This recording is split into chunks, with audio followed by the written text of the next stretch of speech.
ಲಿಂಗಾಯುತ ಮಠಾಧಿಪತಿಗಳ ಒಕ್ಕೂಟ ಕಾವೇರಿ ನಿವಾಸದಲ್ಲಿ ಮುಖ್ಯಮಂತ್ರಿಗಳನ್ನ ಭೇಟಿಯಾಗಿ ಬಸವ ಸಂಸ್ಕೃತಿ ಅಭಿಯಾನದ ಸಮಾರೋಪ ಸಮಾರಂಭಕ್ಕೆ ಆಹ್ವಾನಿಸಿದರು.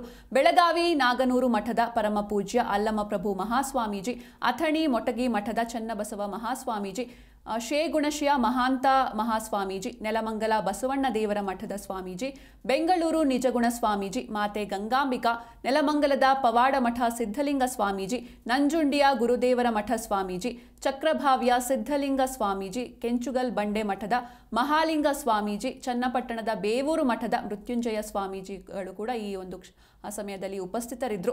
ಲಿಂಗಾಯುತ ಮಠಾಧಿಪತಿಗಳ ಒಕ್ಕೂಟದಿಂದ ಸಿಎಂ ಭೇಟಿಯಾಗಿದ್ದಾರೆ. ಇನ್ನು ಬಸವ ಸಂಸ್ಕೃತಿ ಅಭಿಯಾನದ ಸಮಾರೋಪಕ್ಕೆ ಸಿಎಂ ಅವರನ್ನು ಆಹ್ವಾನಿಸಿದ್ದಾರೆ.